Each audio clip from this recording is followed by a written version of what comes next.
মৰমৰ শিক্ষাৰ্থীসকল আমি এতিয়া চেপ্টাৰ 9 উদাহৰণ 2 টো প্ৰথমতে প্ৰমাণ কৰি লওঁ এটো যেটো ৰিজাল্ট তোমালোকৰ অংকবোৰ কৰোতে আমাৰ বহুত ব্যৱহাৰ হয় সেই কাৰণে মই তোমালোকক কিতাপত কৰি দিয়া আছে যদিও তোমালোকক প্ৰমাণটো মই বুজাই দিব ওলাইছো আমাৰ প্ৰশ্নটো হ'ল এটা ত্ৰিভুজ আৰু এটা সমান্তৰিক যদি একে ভূমিৰ ওপৰত আৰু একে সমান্তৰালৰ মাজত থাকে তেন্তে দেখুৱা যে ত্ৰিভুজটোৰ কালি সমান্তৰিকটোৰ কালিৰ আধা ইয়াতে তোমালোকক কি দিছে এটা ত্ৰিভুজ আছে আৰু এটা সমান্তৰিক আছে ইহত একে ভূমিৰ ওপৰত আছে আৰু একে সমান্তৰালৰ মাজত থাকে তেতিয়া আমি দেখুৱাব লাগিব ত্ৰিভুজটোৰ কালি সমান্তৰিকটোৰ কালিৰ আধা আমি ইতিমধ্যে এটা ৰিজাল্ট প্ৰমাণ কৰিছিলো যে একে ভূমি আৰু একে সমান্তৰালৰ মাজত থকা দুটা সমান্তৰিকৰ কালি সমান হেতু আমি ইতিমধ্যে প্ৰমাণ কৰিছো আমি সেই ৰিজাল্টটো ব্যৱহাৰ কৰি এটো প্ৰমাণ কৰিব চেষ্টা কৰিম সেই কাৰণে প্ৰথমতে মই বিশেষ সূত্ৰটো লিখিম তাৰ আগত চিত্ৰটো আঁকি লৈছো আমি কি কৰিছো এটা সমান্তৰিক আঁকি ললো a b c d এই সমান্তৰিকটো আঁকি ললো আৰু a b ভূমিৰ ওপৰত মই এটা ত্ৰিভুজ আঁকিলো a b e মন কৰিবা হা আমি a b c d সমান্তৰিকটো আঁকিছো আৰু ইয়াৰ a b একেডাল বাহুৰ ওপৰতে মই a b e এটা ত্ৰিভুজ আঁকিছো ই বিন্দুটো মই এনেকৈ লৈছো যাতে ab আৰু ec সমান্তৰাল হয় এটা মোৰ উদ্দেশ্য প্ৰমাণ কৰিব লাগিব সমান্তৰিকৰ কালি abcd সমান্তৰিকৰ কালি ত্ৰিভুজ abe ৰ কালি দুটা যদি আমি চাও ত্ৰিভুজটোৰ কালি সমান্তৰিকৰ কালিৰ আধা হ'ব গতিকে মই বিশেষ সূত্ৰটো লিখো abcd সমান্তৰিক আৰু abe ত্ৰিভুজ একে ভূমি ab আৰু সমান্তৰাল ৰেখা কিকিৰ মাজত আছে ab আৰু ec ৰ মাজত আছে প্ৰমাণ কৰিব লাগে যে কালি ত্ৰিভুজ abc অৰ্থাৎ abc ত্ৰিভুজৰ কালি আধা কাৰ আধা abcd সমান্তৰিকৰ কালিৰ আধা হল এতিয়া মই কি কৰিলো আমি যেহেতু ইতিমধ্যে জানো যে একে ভূমি আৰু সমান্তৰালৰ মাজত থকা দুটা সমান্তৰিকৰ কালি সমান গতিকে মই কি কৰিলো এই ত্ৰিভুজটোৰ পৰা এটা সমান্তৰিক বনাই লব চেষ্টা কৰিলো এটা সমান্তৰিকটো বনাবৰ কাৰণে কি কৰিলো মই a ৰ সমান্তৰালকৈ bf অংকন কৰিলো যাতে মই abef এটা সমান্তৰিক বুলি ক'ব পাৰো সেই কাৰণে মই এটা অংকন লব লগা হল অংকনটো মই ডটেড লাইনৰে বুজাইছো তোমালোকৰ সুবিধাৰ কাৰণে ঠিক মই কি অংকন কৰিলো a ৰ সমান্তৰালকৈ bf অংকন কৰিলো হ'ব হেতু মই লিখি দিছো ইয়াতে চিত্ৰটো তোমালোকৰ সুবিধাৰ কাৰণে মই আৰু এবাৰ আঁকিছো এইটো চোৱা অংকন a ৰ সমান্তৰালকৈ bf অংকন কৰা হ'ল এটা প্ৰমাণটো আমি কি কৰিব চেষ্টা কৰিছো মন কৰা মই এটা দেখুৱাব চেষ্টা কৰিছো যে abfe এটা সমান্তৰিক এটো আমি দেখাব এটা গৈ আছো এটা তুমি চোৱা ab টো সমান্তৰাল তোমালকে dc বুলি জানাই কিয় হয় কাৰণ abcd এটা সমান্তৰিক গতিকে ab সমান্তৰাল টু ec হবই কাৰণ e বিন্দুটো dc ৰ ওপৰতে আছে নো ডাউট বৰ্ধিত অংশত আছে তথাপিতো ওপৰতে আছে ন সেই কাৰণে ab আৰু ec সমান্তৰাল হ'ব তাৰ মানে ab আৰু ef সমান্তৰাল হ'ব হল আকৌ আমি অংকন মতে পাইছো ae সমান্তৰাল bf গতিকে আমি এইটো চতুৰ্ভুজৰ abfe এই চতুৰ্ভুজটোৰ প্ৰতিজোৰ বিপৰীত বাহু অৰ্থাৎ এডাল সমান্তৰাল এডাল আৰু এডাল সমান্তৰাল এডাল পালো তাৰ মানে কি হয় abfe চতুৰ্ভুজটো এটা সমান্তৰিক সেইখিনি লিখিছো চোৱা ab সমান্তৰাল dc যেহেতু abcd এটা সমান্তৰিক এডাল এডাল সমান্তৰাল গতিকে মই ইয়াৰ পৰা লিখিলো ab সমান্তৰাল ef তুমি গম পাইছাই এডাল এডাল যদি সমান্তৰাল হয় তেন্তে এডাল আৰু এইখিনি পোৰছন সমান্তৰাল হ'বই আকৌ মই মাত্ৰ কৈছিলো তোমালোকক ae সমান্তৰাল bf অংকন মতে গতিকে আমি কি পালো abfe চতুৰ্ভুজৰ এটো চতুৰ্ভুজৰ চোৱা abfe চতুৰ্ভুজৰ ab সমান্তৰাল ef আৰু ae সমান্তৰাল bf অৰ্থাৎ প্ৰতিজোৰ বিপৰীত বাহু সমান্তৰাল গতিকে abfe এটা সমান্তৰিক হল এতিয়া চোৱা তোমালোকৰ যেটা সমান্তৰিক পালা abcd আৰু abfe এই সমান্তৰিক দুটা একে ভূমিৰ ওপৰত আছে আৰু একে সমান্তৰালৰ মাজত আছে তাৰ মানে abcd সমান্তৰিকৰ কালি আৰু ABFE সমান্তৰিকৰ কালি সমান হলনে হেখিনি মই এটা লিখি ললো সোৱা ABCD আৰু ABFE সমান্তৰিক দুটা একে ভূমি AB ৰ ওপৰত আৰু একে সমান্তৰাল ABEC ৰ মাজত আছে গতিকে কালি ABCD অৰ্থাৎ ABCD সমান্তৰিকৰ কালি আৰু ABFE সমান্তৰিকৰ কালি সমান মই মাৰ্ক কৰি থলো 1 কাৰণ মই এটো ব্যৱহাৰ কৰিব লাগিব এতিয়া কিন্তু মোৰ উদ্দেশ্য হৈছে এই ত্ৰিভুজটোৰ কালিহে এইটোৰ সমান্তৰিকৰ কালিৰ আধা দেখুৱাব লাগে এটা তোমালোকে এটা কথা মন কৰাচোন ABFE এই সমান্তৰিকটোৰ এডাল কৰ্ণ হয় নে নাই BE কৰ্ণ হয় আৰু আমি আগৰ চ্যাপ্টাৰটোত পাইছিলো সমান্তৰিকৰ কৰ্ণই সমান্তৰিকটোক দুটা সৰ্বসম ত্ৰিভুজত ভাগ কৰে হয়নে ওকে ABFE এই সমান্তৰিকটোৰ EB কৰ্ণই বা BE কৰ্ণই কি কৰিব ABE আৰু ত্ৰিভুজ FEB এই দুটা সৰ্বসম অংশত ভাগ কৰিব আৰু তোমালোকে জানা সৰ্বসম ত্ৰিভুজৰ কালি সমান সৰ্বসম যিকোনো চিত্ৰৰ কালি সমান মই তে হেখিনি ব্যৱহাৰ কৰিম সোৱা এটু ABFE সমান্তৰিকৰ BE কৰ্ণ গতিকে কি হল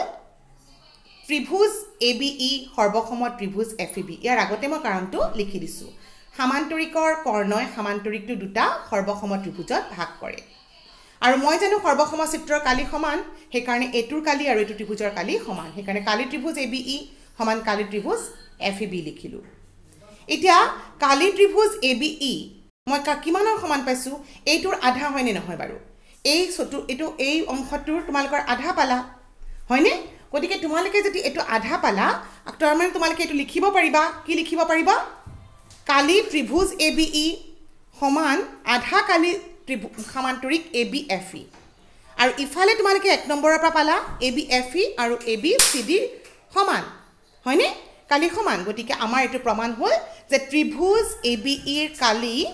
সমান্তৰিক ABCD কালিৰ আধা অৰ্থাৎ আমাৰ এটো প্ৰমাণিত হ'ল যদি এটা ত্ৰিভুজ আৰু এটা সমান্তৰিক একে ভূমিৰ ওপৰত থাকে আৰু একে সমান্তৰালৰ মাজত থাকে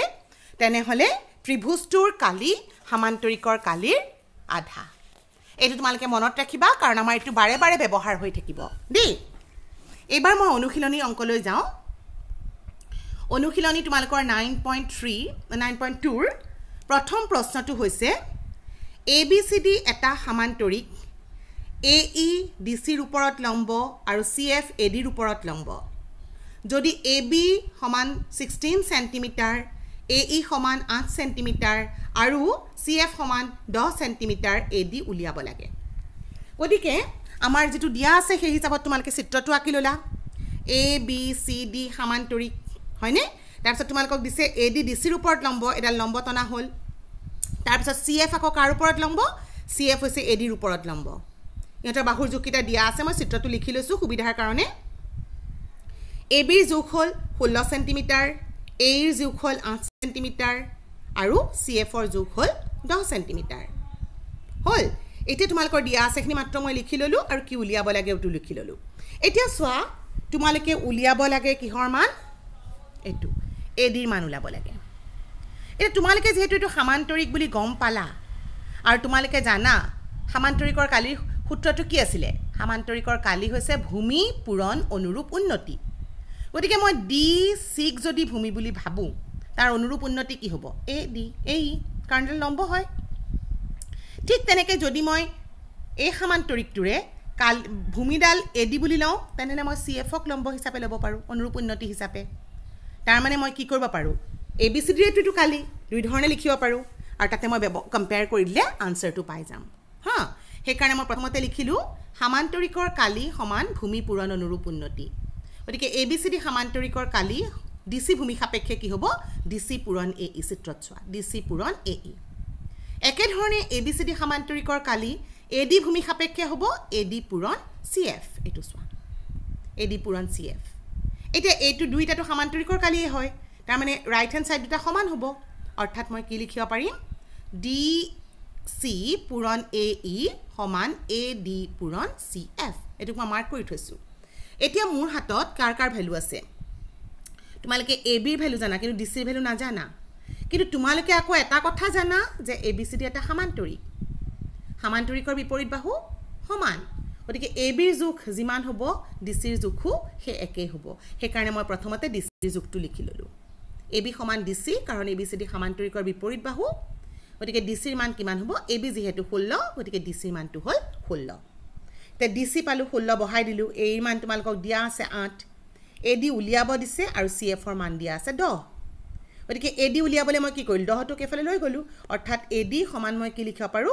16 পূৰণ 8 হৰণ 10 16 কাঠেৰে পূৰণ কৰিলো 128 হৰণ 10 দশমিকৰ পিছত এটা সংখ্যা আছে গতিকে উত্তৰটো হৈ গল কিমান 12.8 তাৰ মানে এডিৰ জোখ হ'ল 12.8 সেন্টিমিটাৰ প্ৰথম অংকটো আমাৰ সম্পূৰ্ণ হ'ল নিশ্চয় বুজি পাইছা এবাৰ মই 2 নম্বৰ অংকটোলৈ আহো সাধাৰণতে আমাৰ সোৱা যিয়ে নহওক যদি আমাৰ সংখ্যা দিয়া থাকে অংকবোৰ কৰিবলৈ আমাৰ অলপ সুবিধা হয় হয়নে ওকে এবাৰ আমি কোৱেশ্চন নম্বৰ 2 লৈ আহো আমাৰ কোৱেশ্চন নম্বৰ 2 টো হৈছে এবিসিডি সমান্তৰিক এটাৰ বাহুবোৰৰ মধ্যবিন্দু কেইটা যথাক্ৰমে ই এফ জি আৰু এইচ দেখুওৱা যে কালি ই এফ জি এইচ সমান হাফ কালি এবিসিডি তাৰমানে ই এফ জি এবিসিডি সমান্তৰিক দিয়া আছে ইহঁতৰ মধ্যবিন্দুবোৰ একিবোৰ দিয়া আছে এতিয়া ইহঁতৰ পৰা আমি এটা ই এফ জি এইচ পাম সমান্তৰিকৰ কালি ত্ৰিভু সমান্তৰিক এবিসিডি কালিৰ আধা বুলি দেখুৱাব লাগে মই এটা সমান্তৰিক আঁকি ললো এ বি সি ডি তাৰ পিছত আমি ই এফ জি এইচ এটা মধ্যবিন্দু কিটা চিন দি ললো যেহেতু ই এফ জি এইচ লাগিব এই চতুৰ্ভুজৰ লাগে কাৰণে আমি অংক এইটো লগাই দিলো সমান সংযোগ কৰি দিলো তেতিয়া মই এইটো চিত্ৰ পালো ডাৰ্কে আকাটো আৰু ডাৰ্কে আকা চিত্ৰটো পাইছো এটা মই দেখাব লাগে যে এই মাজৰ অংশটোৰ কালি এই ডাঙৰ অংশটোৰ কালিৰ আধা এটা আধা লৈ আহিলে তোমালকে মন কৰা এই মাত্ৰ তোমালকে পালা একে ভূমি আৰু একে সমান্তৰালৰ মাজত থকা ত্ৰিভুজৰ কালি সমান্তৰিকৰ কালিৰ আধা সেই কাৰণে মই কি কৰিলো এইটো অংকন কৰি ললো যিকোনো এডাল আইদাৰ তুমি জিএফ অংকন সংযোগ কৰা নহলে এইচ আৰু ই সৰি জি ই সংযোগ কৰা নাবা এইচ আৰু এফ সংযোগ কৰা যিকোনো এটা কৰিলেই হ'ব বিশেষ ক্ষেত্ৰটো মই প্ৰশ্ন দিয়া ধৰণে লিখি ললো তাৰ পিছত আমি কি প্ৰমাণ কৰিব লাগে হেতু লিখিলো আৰু মই অংকনটো তাৰ পিছত লিখিলো যেহেতু মই এটো সংযোগ কৰিছো এটা মই চিত্ৰটোত প্ৰথমতে প্ৰমাণটো চাই লওঁ তাৰ পিছত মই লিখিম এটা তোমালকে সোৱা এইটো যদি তোমালকে দেখিলা এ ই জি ডি আৰু যদি বি ই জি সি এই অংশটো আৰু এই অংশটো সমান্তৰিক বুলি ক'ব পাৰা তেনলে তোমালকে ক'ব পাৰিবা যে এই ত্ৰিভুজটোৰ কালি এই সমান্তৰিকটোৰ কালিৰ আধা ঠিক তেনেকে এই ত্ৰিভুজটোৰ কালি এই সমান্তৰিকটোৰ কালিৰ আধা বুলি ক'ব পাৰিবা যোগ কৰিলে উত্তৰ পাই যাম গতিকে আমাৰ প্ৰথম উদ্দেশ্য হ'ব কি এ ই জি বি হেতুক এটা সমান্তৰিক দেখাব লাগে এটা তোমালকে কেনেকে সমান্তৰিক দেখাবা তোমালকে কিন্তু অলৰেডি জানা এবিসিডি এটা সমান্তৰিক যেহেতু এবিসিডি সমান্তৰিক গতিকে এডাল বাহু সমান্তৰাল এডাল বাহু আৰু এডাল বাহু সমান এডাল বাহু কাৰণ সমান্তৰিকৰ প্ৰতিযোৰ বিপৰীত বাহু সমান আৰু সমান্তৰাল হয় হয়নে গতিকে মই যদি এবি সমান্তৰাল ডিসি হয় তেনে অবভিয়াসলি এ ই সমান্তৰাল ডিজি হ'ব আৰু ইবি সমান্তৰাল জিসি হ'ব হয়নে ঠিক তেনেকৈ এবি যদি ডিসিৰ সমান ইফালে মধ্যবিন্দু ইজি গতিকে আধা এবিৰ আধা আৰু ডিসিৰ আধাও সমান হ'ব আৰু এবিৰ আধাক মই এই বুলি লিখিব পাৰো বা বি ই বুলি লিখিব পাৰো ঠিক তেনেকৈ এটুকু জি লিখিব পাৰো সিজি লিখিব পাৰো মই যিকোনো এটা লিখিম হিটো একেদৰে বুলি লিখি দিম গতিকে মই দেখিলো যে এডাল আৰু এডাল সমান্তৰাল হ'ব আৰু এডাল আৰু এডাল আধা হ'ব তাৰ মানে এ ই জি ডি এটা সমান্তৰিক কাৰণ প্ৰতিযোৰ বিপৰীত বাহু সমান আৰু বিপৰীত বাহু এযোৰ বিপৰীত বাহু সমান আৰু সমান্তৰাল এটা যেহেতু এটো এটা সমান্তৰিক হ'ল গতিকে এডাল আৰু এডাল সমান্তৰাল হ'ব এতিয়া মন কৰা এ ই জি ডি আৰু এইচ ই জি ইহঁত দুটা এই ত্ৰিভুজটো আৰু এই সমান্তৰিকটো একে ভূমি এটোৰ ওপৰত আছে আৰু একে সমান্তৰাল এডাল আৰু এডালৰ মাজত আছে তাৰ মানে ইয়াৰ কালি এই অংশটোৰ কালিৰ আধা একে ধৰণে আমি এটো দেখাম এটো আমাৰ প্ৰমাণ হৈ যাব সো মই এটো কি লিখিলো সংযোগ কৰা অংকনখিনি কলুৱে এবিসিডি সমান্তৰিকৰ এবি সমান ডিসি আৰু এবি সমান্তৰাল ডিসি গতিকে মই তাৰ আধালে গৈছো হাফ অফ এবি সমান হাফ অফ ডিসি আৰু এবি যদি ডিসিৰ সমান্তৰাল তেনেহলে আমি কি পাম এই ডিজিৰ সমান্তৰাল এইখিনি আধা আধা কৈছো এইখিনি হল এতিয়া মই ইয়াতে আৰু এটা লাইন লগা হৈছে এটো এনেকৈ ৰাখি থলো হাফ অফ এবি মানে মই এই লিখিলো আৰু সমান হাফ অফ ডিসি মানে ডিজি লিখিলো কিয় ই আৰু জি ক্ৰমে এবি আৰু সিডি মধ্যবিন্দু এতিয়া মই কি পালো AEGD চতুৰ্ভুজৰ এজোৰ বিপৰীত বাহু AE সমান ডিজি আৰু AE সমান্তৰাল ডিজি তাৰ মানে AEGD এটা সমান্তৰিক এতিয়া মই লিখিলো যদি সমান্তৰিক হয় এটো সমান্তৰিক বুলি পালো এডাল আৰু এডাল সমান সমান্তৰাল কৰি সমান্তৰিক পালো এতিয়া মই কনক্লুজন দিম এডাল আৰু এডাল সমান্তৰাল হা এটা সোৱা সেইকাৰণে মই ইয়াৰ পৰা কনক্লুজন দিলো কি এটু AD সমান্তৰাল EG সমান্তৰিকৰ বিপৰীত বাহু হল এতিয়া তোমালকে এইমাত্ৰ কোৱাৰ দৰে দেখিলা যে সমান্তৰিক AEGD আৰু ত্ৰিভুজ EGH একে ভূমি EG আৰু একে সমান্তৰাল ADEG মাজত আছে গতিকে কালি ত্ৰিভুজ EGH ৰ কালি কাৰ কালিৰ আধা AEGD সমান্তৰিকৰ কালিৰ আধা কাৰণ আমি ৰিজাল্ট লিখি দিছো এইমাত্ৰ যে আমি উদাহৰণত কৰিছিলো একে ভূমি আৰু একে সমান্তৰালৰ মাজত থকা ত্ৰিভুজৰ কালি সমান্তৰিকৰ কালিৰ আধা হল একে ধৰণে মই এতিয়া এখিনি পালো তুমি একে ধৰণে ক'ব পাৰিবা নাই এটুৰ কালি এখিনি অংশৰ কালিৰ আধা সেইকাৰণে মই এটুকে লিখিলো মই তোমালোকক সুবিধাৰ কাৰণে চিত্ৰটো আকৌ এবাৰ আঁকি দিছো বাৰু ইয়াতে এটু সোৱা এতিয়া মই আকৌ চিত্ৰটো আঁকিছিলো এতিয়া মই একেদৰে দেখুৱাব পাৰি যে GEF ৰ কালি ত্ৰিভুজ আধা কাৰ আধা এই সমান্তৰিকটোৰ BEGC সমান্তৰিকৰ কালি আধা এতিয়া মই 1 নম্বৰ যেটো পালো হেতু আৰু এটু 2 নম্বৰ যোগ কৰি দিও এটু কালি 1 নম্বৰত পাইছিলো কালি EGH এখিনি 2 নম্বৰত পালো কালি GEF সমান 1 নম্বৰত পাইছিলো হাফ কালি এখিনি সমান্তৰিক ঠিক একে ধৰণে প্লাস হাফ কালি এটু সমান্তৰিকৰ কালি হল এতিয়া ৰাইট হ্যান্ড সাইডত মই এটু লেফটত মই কি কৰিলো এটা কালি যোগ কৰি দিলো এটুৰ কালি আৰু এটুৰ কালি যোগ কৰিলে আমি এটুৰ কালি পাম নে নাই আমি জানো নহয় চিত্ৰ এটা যে মই তোমালোকক আৰম্ভণিতে কৈছিলো এটা চিত্ৰকটো তুমি ভাঙি লিখা মানে সৰু সৰু অংশবোৰৰ কালি লগ লাগি কি হৈ যায় ডাঙৰ অংশটোৰ কালি হয় গতিকে এটুৰ কালি আৰু এটুৰ কালি লগ লাগি আমি এই গোটেই অংশটোৰ কালিটো পালো EFGH ৰ একে ধৰণে মই কি কৰিলো এই সমান্তৰিকটো আৰু এই সমান্তৰিকটো আধাটো কমন ললো গতিকে এখিনি কালি আৰু এখিনি কালি লগ লাগি কি পালো ABCD ৰ কালি পালো গতিকে আমাৰ এটু প্ৰমাণ কৰা হৈ গল ঠিক আছে নেক্সট আমি গৈছো কোৱেশ্চন নম্বৰ 3 লৈ ABCD এটা সমান্তৰিকৰ DC আৰু AD বাহুত অৱস্থিত P আৰু Q যিকোনো দুটা বিন্দু তোমালকৰ এটু ছবিটো চিত্ৰটো তোমালকৰ ডায়াগ্ৰামটো কিতাপত দিয়া নাই আমি নিজে আঁকিছো হা দেখুৱা যে কালি APB সমান কালি BQC এবাৰ কি দিয়া আছে ABCD এটা সমান্তৰিক দিয়া আছে তোমালকে এটা সমান্তৰিক লৈ ললা তাৰ পিছত তোমালকক কৈ দিছে DC আৰু AD বাহুত অৱস্থিত P আৰু Q যিকোনো দুটা বিন্দু যিকোনো বিন্দু ললা মাজত লৈ নলো বা যিকোনো ঠাইতে লব পাৰা মানে মই এটু অলপ কাখত লৈছো এটু প্ৰায় মাজমানতে পৰিছে কিন্তু তুমি এনিৱেৰ ইউ ক্যান টেক তুমি এডাল বাহু DC ৰ ওপৰত কি ললা P আৰু AD ৰ ওপৰত ললা তুমি Q হল এটা তুমি দেখাব লাগে ত্ৰিভুজ APB ৰ কালি APB এটু ত্ৰিভুজ পালো আৰু BQC পালো BQC এটুৰ কালি মন কৰা দে এইখিনি এটু ত্ৰিভুজৰ কালি আৰু এটু ত্ৰিভুজৰ কালি সমান বুলি দেখাব লাগে এটুটো হৈয়ে আছে কাৰণ সোৱা ABP এই ত্ৰিভুজটো আৰু ABCD এই সমান্তৰিকটো একে ভূমি AB ৰ ওপৰত আছে একে সমান্তৰাল AB আৰু DC মাজত আছে তাৰ মানে ত্ৰিভুজটোৰ কালি কিমান আধা ABCD ৰ আধা আকৌ তুমি মন কৰা এডাল ভূমি সাপেক্ষে এই ত্ৰিভুজটো BQC আৰু ABCD একে ভূমি কাকুণ্ডলৰ ওপৰত আছে BC ৰ ওপৰত আছে আৰু একে সমান্তৰাল BC আৰু AD ৰ মাজত আছে হয় নহয় গতিকে এখিনি কালিও আকৌ ABCD ৰ আধা সো দুইটাৰ কালি যদি ABCD ৰ আধা তাৰ মানে ইহঁতৰ কালি সমান প্ৰমাণ হৈ গল একদম সিম্পল হয় নহয় প্ৰথমতে আমি চিত্ৰটো আঁকি ললো অকাৰ পিছত মই কি কৰিলো প্ৰমাণটোৰ কাৰণে বিশেষ উত্তৰটো তুমি প্ৰশ্নৰ পৰা নিজে লিখি লবা দেই এখিনিয়ে হয় দেখুৱাব লাগে বুলি লিখিলে হ'ল তাৰ প্ৰমাণটোত মই যেটো ব্যৱহাৰ কৰিম ৰিজাল্ট ব্যৱহাৰ কৰিম আগতে এবাৰ লিখি লৈছো নহলে তোমালকে ব্ৰেকেটতো লিখিব পাৰা ব্ৰেকেটত লিখিলে দুবাৰ লিখিব লগা হ'ব যে সেইকাৰণে মই এবাৰতে লিখি ললো